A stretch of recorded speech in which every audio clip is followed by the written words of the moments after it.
শেখ হাসিনা সহ মানবতা বিরোধী অপরাধে অভিযুক্তদের মামলার রায় ঘিরে আইন শৃঙ্খলা নিয়ে কোনো শঙ্কা নেই বলে জানিয়েছেন স্বরাষ্ট্র উপদেষ্টা জাহাঙ্গীর আলম চৌধুরী।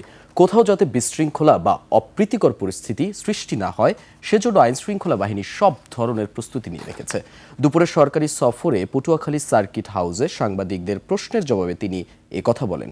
স্বরাষ্ট্র উপদেষ্টা আরও বলেন, জাতীয় সংসদ নির্বাচন ফেব্রুয়ারির শুরুর দিকে রমজানের আগে অনুষ্ঠিত হবে।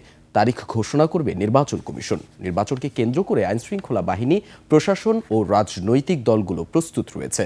তফসিল ঘোষণার পর লটারির মাধ্যমে প্রশাসনকে রদ বদল করা হবে। এটার জন্য আইন শৃঙ্খলা বাহিনী তাদের যা প্রস্তুতি নেওয়া নিয়েছে এবং এটার ক্ষেত্রে কোনো ধরনের কোনো রকম কারো কোনো আশঙ্কা নেই। এটা খুব ভালোভাবে হয়ে যাবে এবং আমাদের যার দায়িত্ব আমরা সবাই ভালোভাবে করতে পারবো এবং কোনো ধরনের কোনো বিশৃঙ্খলা বা কোনো কিছু হবে না।